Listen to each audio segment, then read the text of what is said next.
just like the observation of many na alam naman natin na parang drama lang yon dahil kung ihambing natin sa mga kaso na seryoso at saka yung pagigipit na the administration filed against his critics, ang bilis pa ng kidlat.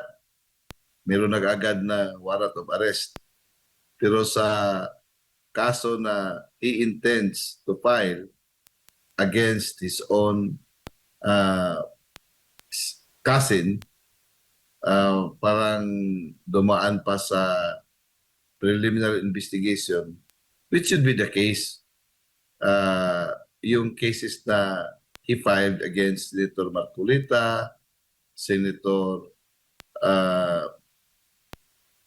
Estrada, at saka yung sa mga ibang mga kritiko niya. Pero there is an unequal treatment. So masasabi natin na parang hindi seryoso itong pinaplano niyang kaso na i-file against kay former speaker. Nasa linya po ng ating komunikasyon naman via Zoom ngayong umaga si Attorney James Reserva, Professor po ng Political and Constitutional Law. Attorney, may buntag po sa inyo. Jade at Admar po ang inyong mga kasama. Thank you. Magandang umaga, kasamang Jade, kasamang Admar. Always, it's an honor to be part of your program. Opo. Attorney, napanood ho ba ninyo yung ikalimang SONA ni PBBM? Not so, only a portion of it. Opo. Pero marahil napanood po ninyo ang unang bahagi, Attorney. Ano ho yung masasabi po ninyo doon sa kanyang naging pahayag na may mga patong-patong na kaso pong ihahain laban po sa kanyang pinsang si dating Speaker Martin Romualdez? Alam naman natin, just like the observation of many, na alam naman natin na parang drama lang yon dahil kung ihambing natin sa mga kaso na seryoso at saka yung pagigipit na the administration filed against his critics, ang bilis pa ng kidlat. Meron nag-agad na warrant of arrest. Pero sa kaso na he intends to file against his own cousin, parang dumaan pa sa preliminary investigation, which should be the case. Yung cases na he filed against Senator Marcolita, Senator Estrada, at saka yung sa mga ibang mga kritiko niya. Pero there is an unequal treatment. So masasabi natin na parang hindi seryoso itong pinaplano niyang kaso na i-file against kay former speaker. Pero kung tingnan mo ng maigi, kung mag-file siya ng kaso ni speaker, masama din siya kasi if he will base his complaint on the General Appropriations Act, kasama man din siya pumirma doon. Hindi man yan maging batas kung walang pirma ang presidente. So, I don't know how they will base that case, but at this time, it is pregnant with a lot of skepticism na pang State of the Nation address lang para meron siyang maibalita sa taong bayan regarding his crusade against graft and corruption. Pero hindi impactful kasi talagang klaro-klaro na hindi seryoso yung kaso na yan. Opo, at sinabi din ho niya na nasa 25 billion pesos na ang na-freeze at nabawi po na halaga mula nga doon sa mga akusado na may kaugnayan dito sa flood control anomaly, Attorney. Masasabi ho ba ninyong magandang sukatan yan para masabi nating nagtagumpay na ang kanyang laban kontra korupsyon? How much is that compared to the trillions of pesos na nawala sa ating kabanang bayan. So it's just parang kuwan lang yan crumbs, so to speak, sa kabuuan na nawala sa ating kabanang bayan. So that's not something to be proud about na minakuha. Ang importante, ah, yung malaking amount na nawala sa ating kabanang bayan at saka sa pananagutan ng mga officials who really looted our national treasury. Opo. Pangalawa sa nabanggit po niya yung issue po ng enerhiya at ekonomiya, attorney. Ibinida po niya yung mga ayudang pinamimigay sa mga kababayan natin sa gitna ng krisis, may mga subsidy at tax relief. Sa tingin ho ninyo, sapat na itong mga bagay na ito bilang solusyon, pangmatagalang solusyon o pansamantalang solusyon lamang sa mga krisis o problemang kinakaharap ng ating mga kababayan? Yung mga dole outs sa ayuda, Jade, palliative lamang yan, pansamantala lang. Hindi yan long term, hindi yan sustainable. Kaya nga, the irony, yung mga beneficiaries na supposed to be happy about it, doon, tingnan mo yung survey, doon ang malaking portion na naging unpopular siya at saka yun din ang sektor, yung class D and E, ang lalong lumalakas si Vice President Sara Duterte. So in other words, while a lot of people, poorest to the poor, uh, become beneficiaries of this ayuda, but it did not translate into trust at saka approval rating sa ating presidente. So maybe there's something wrong. What can 5,000 or small amount of thousands na matanggap nila? Hindi man yan maka-meet sa pangangailangan ng isa o dalawang araw bawat pamilya. Kaya nga ang State of the Nation Address ay hindi ito address lang sa buong bansa. Ito ay State of the Nation Address sa bawat Pilipino sa kanilang dining table, kung ano ang nasa loob ng kanilang dining table at saka yung pag-asa sa bawat pamilya. Kung is there uh, a luxury even to hope for a better future for our country. Yan ang state, the real state of the nation. Sabi pa nga niya, attorney, lahat ng posibleng gawin para mapababa yung presyo naman ng bilihin ay ginawa ng kanyang administrasyon. Ano bang tunay na batayan para masabi nating na bumaba yung presyo ng mga pangunahing bilihin? Alam natin, yan po yung konektado, no? Ramdam na ramdam ng ating mga kababayan sa ngayon. It has been 4 years and I think less than 2 years lang na ang naiwan sa kaniyang administrasyon. The same promises na ginawa niya, yung first zona niya, na gusto niya pababain yung presyo ng bigas to 20 pesos per kilo. Pero hanggang ngayon, yung pangako niyan ay naipangako. Meron nga, pero iilan lang. At saka, sabi ng iba, ay hindi naman parang hindi naman maganda kainin. Pangalawa, tayo man din ang nagsusubsidize sa presyo na yan. So, it's a taxpayer's money that is being used to finance that small amount, small portion lang ng population na beneficiary ng 20 pesos per kilo. Hindi naman yan widespread. Pero until now, it's still a promise na hindi talaga natupad in a comprehensive at saka yung sustainable manner. So hanggang ngayon, it's still a promise. Tingnan natin yung inflation rate natin mataas talaga. So what's happening to our country? The state of the nation is not sound to my mind. Opo, at yung mga Kadiwa store, binida din yan, yung mga 20 pesos na bigas at attorney. Sa sektor ng agrikultura, so far, ang anong tingin mo naman doon sa kanyang naging report?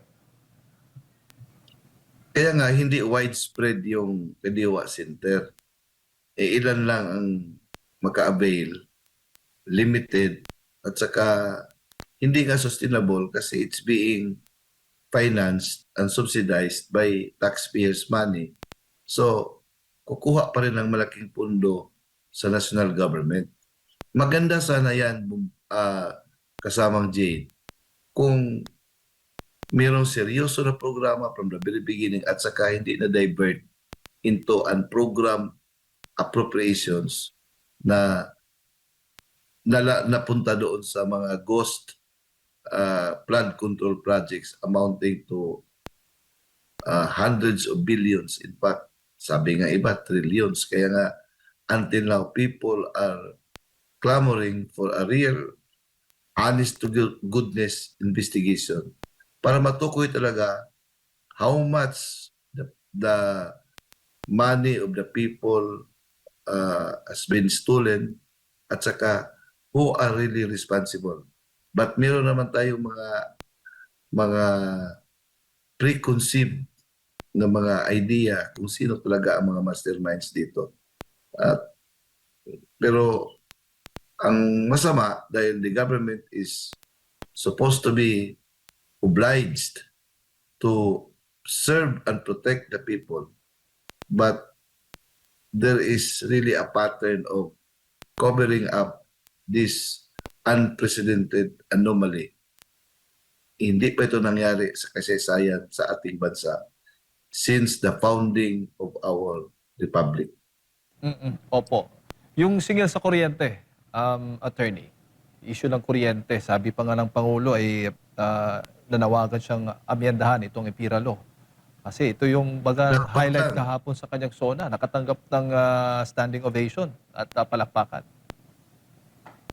Oo nga, dapat lang matagal na sana yan. Pero until now, we are dependent on itong luma na source of energy natin na very expensive kasi lahat ng sources of energy natin ay kailangan ng crude, di ba? Yung mahal na masyado ngayon ang fuel. So the only way to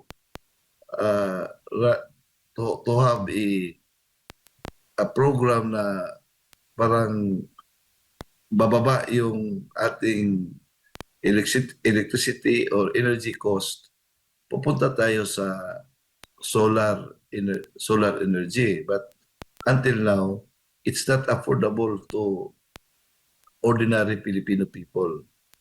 Sa mga mayayaman, meron at very expensive. Yan ang malaking hamon kasi how can that be access to ordinary Filipinos na para bababa yung kanilang presyo ng kuryente. So, if the government will finance massive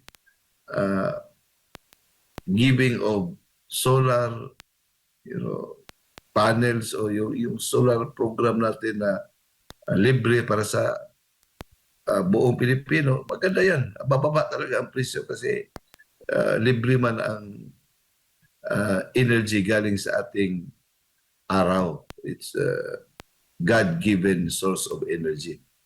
But as of now, the technology is very expensive. Actually, binanggit na niya kahapon, attorney, yung tungkol sa yung usapin ng nuclear energy. Sa tingin ho ninyo, handa na po yung ating bansa patungkol sa issue na ito? Nako, matagal na usapan yan. Kung mayroong masinsinan na programa, that should have been done very early. Saka may mga debate pa yan kung yung Bataan Nuclear Power Plant ay workable pa ba yan, doable pa given yung lapse of time, or we have to construct a new one. Now, do we have money for that? Kaya nga, Jade, it's too late on the day to think about these noble programs na sayang naman yung 4 years and a half na napunta lahat yung pera sa ibang mga kamay na dapat that should have been spent for programs like energy, like itong ating nuclear power plant na yung safe, yung pumasa ng international standards. Dapat that should have been done very early. Yung atin ngang railway, wala, hindi na umpisahan. Maumpisahan na sana yun, pero yung counterpart ng loan natin, ah, hindi na napunta doon. Meron ng loan, pero kailangan ng counterpart. Pero yung counterpart ay napunta sa program. So, lahat mga wasted opportunity, wasted time. And yet, at this time, he is still hoping, dreaming. So, para bang nanaginip tayo na nanaginip ng gising, okay naman, wala namang, libre naman yung panaginip, libre naman yung, sabi nga, walang bayad yung panaginip, pero sana naman nagawa na ito yung pagka-start pa lang ng kanyang administration na he enjoyed a massive mandate from the Filipino people because of the support coming from the Dutertes. Pero ang nangyari, instead na ituloy yung unity, biniak mismo dahil that was the start of their grand plan, grand conspiracy to pin down the Dutertes. So lahat ng focus, lahat ng energy ay hindi napunta doon sa mga promises, yung mga magaganda na mga proyekto. Sana doon naipunta sa focus to pin down the Dutertes. And it was very costly, not only in terms of money but in terms of political capital. Opo. Ngayon, paano naman yan maibalik? Hindi na yan. Given the remaining years, remaining months in office. In fact, that was the penultimate State of the Nation address kasi in 2027, that would be his last State of the Nation address. So, what can we expect this last year na talking about big ticket projects, yung mga pang long term na parang para sa akin, it takes so many years to even start phase 1 of this project. So, paano matatapos yan? Opo. Yan lang ang parang tingin natin dyan. Pero at the end of the day, kung ang Pilipinos ang tanungin, ang state of the nation, kung ano nga ang nandiyan sa kanilang pagkain, hapagkainan, every family, kung na-meet ba nila ang both ends meet, at saka mayroon pa bang pag-asa, talking about their future as a family. Yan ang real state of the nation. Opo, bago ko po ipasa kay Partner Admar, isa din po sa mga pinag-uusapan na online, itong ang nabanggit po o pangako o pahayag po ng Pangulo na possible ho daw by 2027 ay makakapaglunsad na tayo ng unang rocket launch. Itong ating bansa. Ano ho masasabi po ninyo? I think that should have been spoken coming from a very rich and powerful country na mayroong excess money. Imagine mag-rocket launch tayo into space. It entails so huge amount of money na mas kailangan natin gamitin para sa ating basic needs. So, para sa akin, parang ang priority ay hindi maganda. Dapat, as I said, that should have been a wish of coming from a very rich and powerful country which has so much excess resources to think about rocket launching in space. Attorney, may buntag si Admar po ito. Meron pong nabanggit Partner Admar,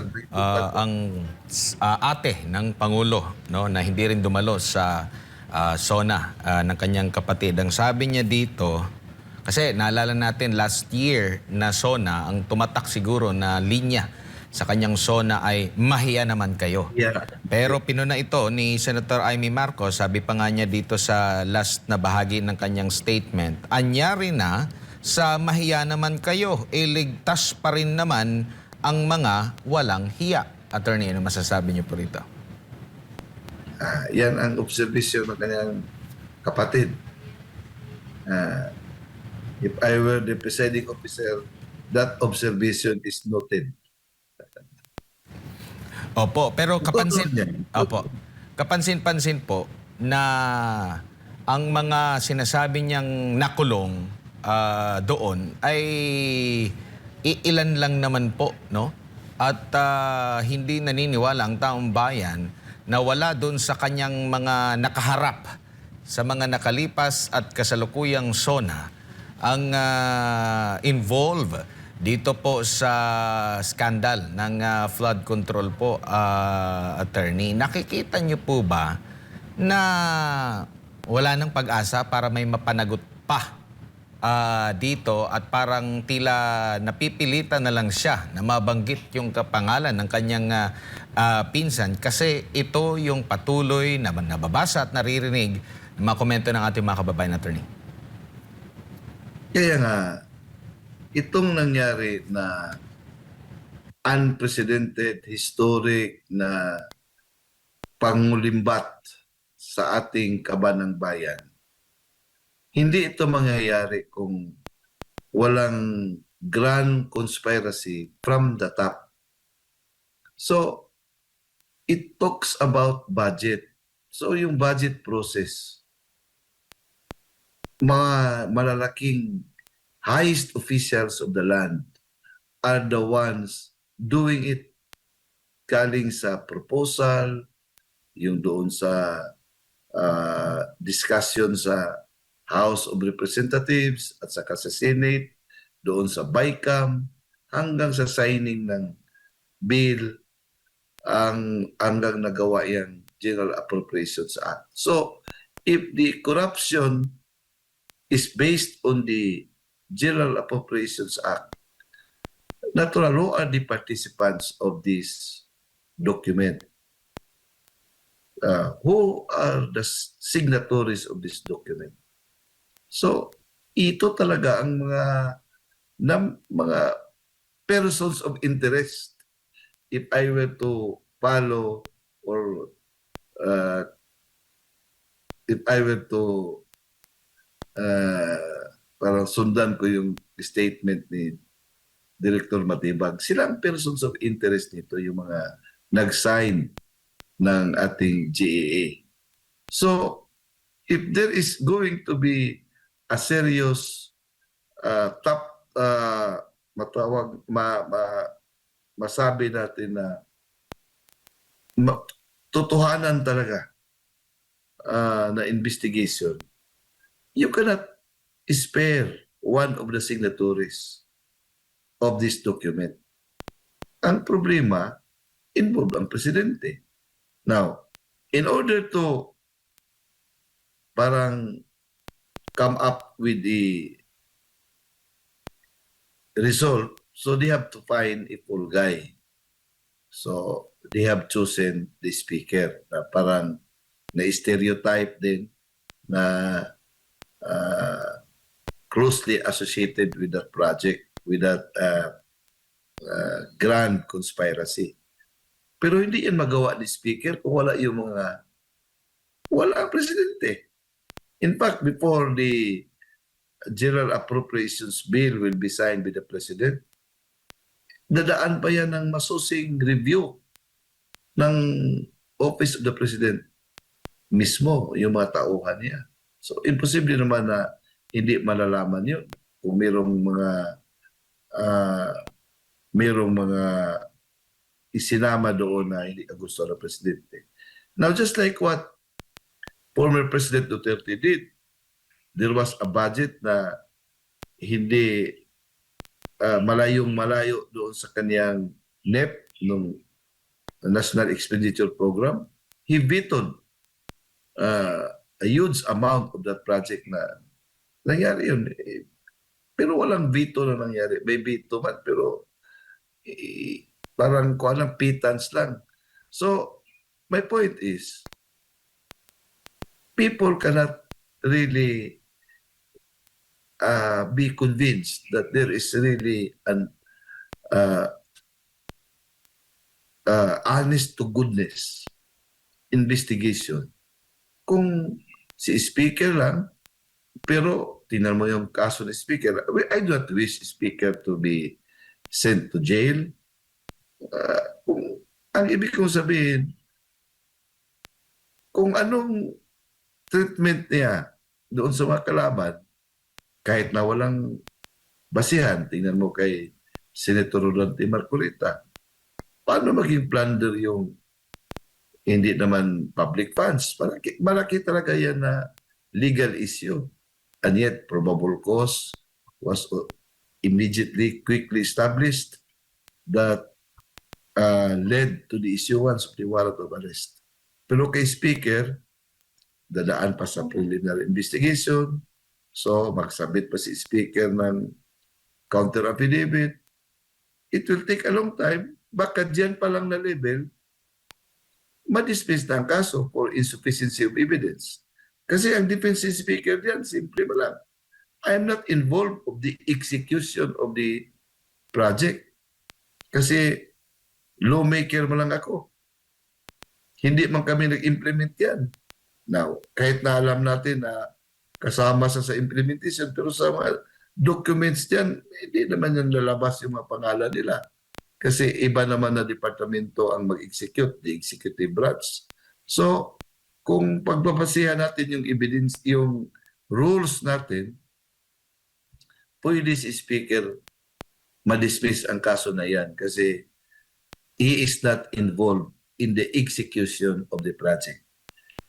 Even though if to the minds of the people, he is part of the conspiracy, but conspiracy cannot be proved by mere inference or by mere conclusion.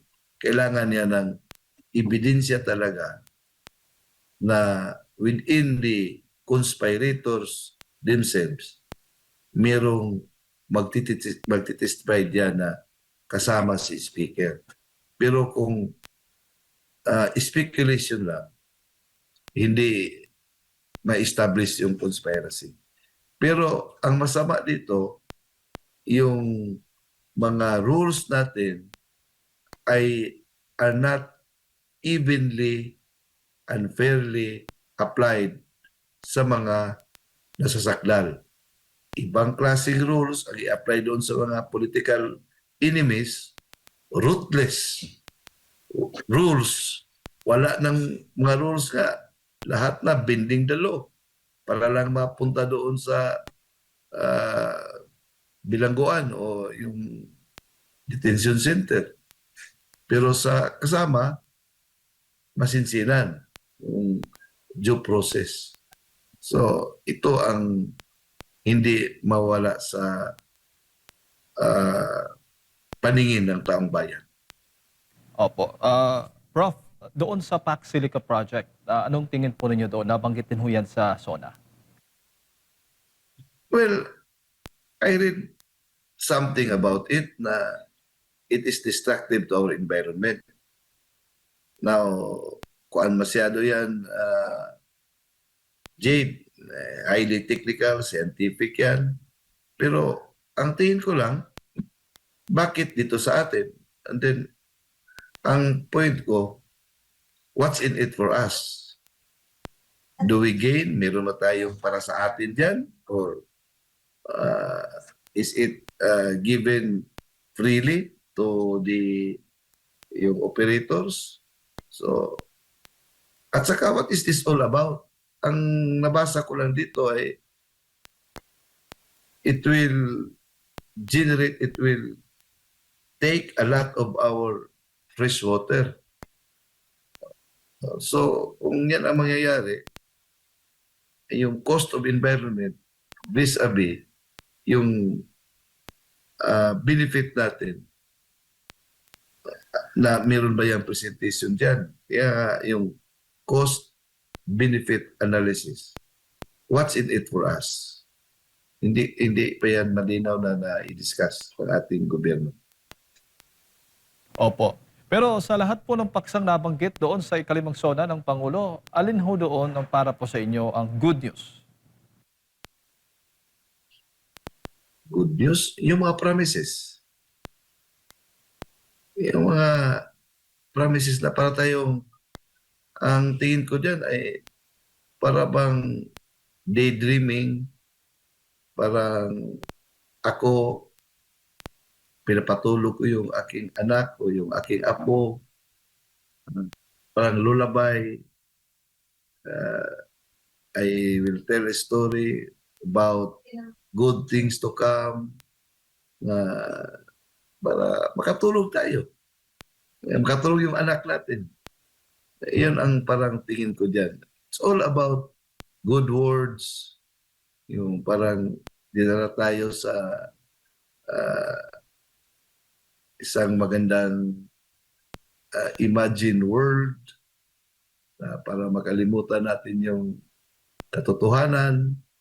So, hindi naman talaga ma-deny na magaling magsalita si Presidente.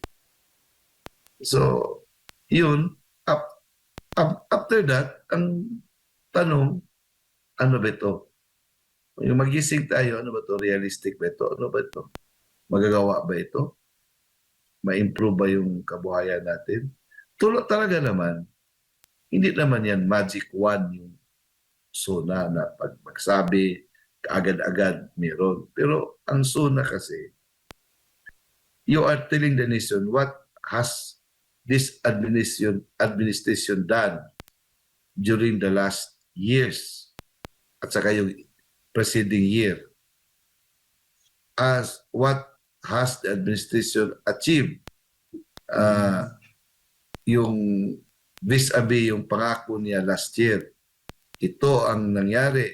I promised you na dito tayo pupunta. Ngayon, nandito na tayo. Ngayon, I will promise you again, my dream is to bring you to another level.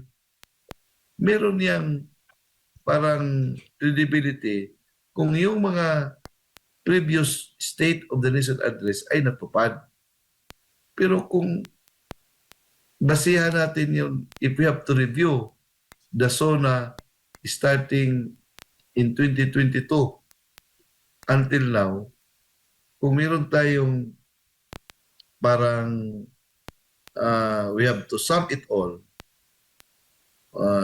or sum it up, meron tayong analysis, talagang we will come into conclusion na wala bang nangyari ito. Hindi man ito totoo, wala man talagang nothing in his promise or in his promises starting with his persona na naging totoo. In fact, the opposite happened.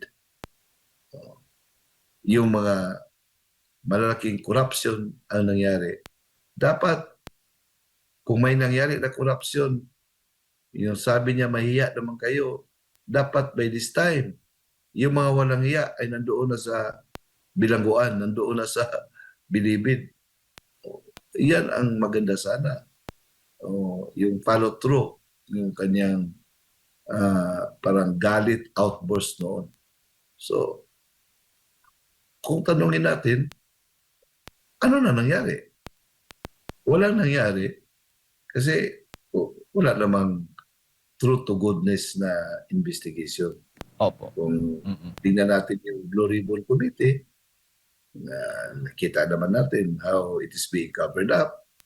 Yung ombudsman, nakita naman natin na pinipili yung pinapailan ng kaso. In fact, ngayon, meron namang effort to bring down Senator Alan Peter Cayetano. Ang layo naman yung Taguig na alleged ghost projects. Nandiyan naman dapat yung nauna na may mga ebidensya na inisintabi. Pero nag-focus na sa isang I don't know bakit ngayon lang yan. Kung mayroon mang ghost projects yan sa Taguig, dapat umaalis nga na yan. Pero dahil kalaban, talagang hinahanapan ng paraan. Doon nag-umpisa yan sa 2019 Southeast Asian Games, pero hindi nga pwedeng ituloy yun dahil masama man si Secretary Vince Dizon. So, nag-iiba doon naman sa Pasig. I'm not defending Senator Alan Peter Cayetano, pero makita natin yung selective talaga, ever since selective persecution. So, kung may mga trophy, may mga accomplishments sila, gusto lang accomplishments at the expense of their political enemies, na mas, kung may kasalanan man, mas hindi yun ang parang karumal-dumal as compared to the sins and the betrayals na ginawa ng kanilang mga kasamaan, including those who are on top. So, this kind of uneven at saka yung unjust na treatment ay, as I said, hindi mawala sa paningin ng tao. Kaya makita mo talaga, surveys do not lie, numbers do not lie. So, yun, naging negative yung kanyang trust at saka approval rating kasi parang hindi na mabula yung mga taong bayan. Opo. Siguro, Prof, huli na lang. Papaano ho ba ninyo bigyan ng grado ang SONA report? Itong SONA ng Pangulong Bongbong Marcos Jr. Kayo na lang siguro, Jade, at saka Admar. Opo. It's to presumptuous on my part to make a grade. Yung grade na ibigay ng karamihan ng taong bayan, I join and I concur. Yun na lang. Opo. Attorney, Professor, maraming salamat po sa inyong oras at sa pagbibigay po ninyo ng impormasyon ngayong umaga. Good morning po sa inyo. Good morning din. Thank you. And give my regards to Pastor Kibuloy. I pray for his safety at saka sana makalabas na siya. Thank you po, Attorney. Good morning po ulit. Sa mga kababayan, si Attorney James Reserva, Professor po ng Political and Constitutional Law, ang ating nakasama na pakinggan po ngayong umaga.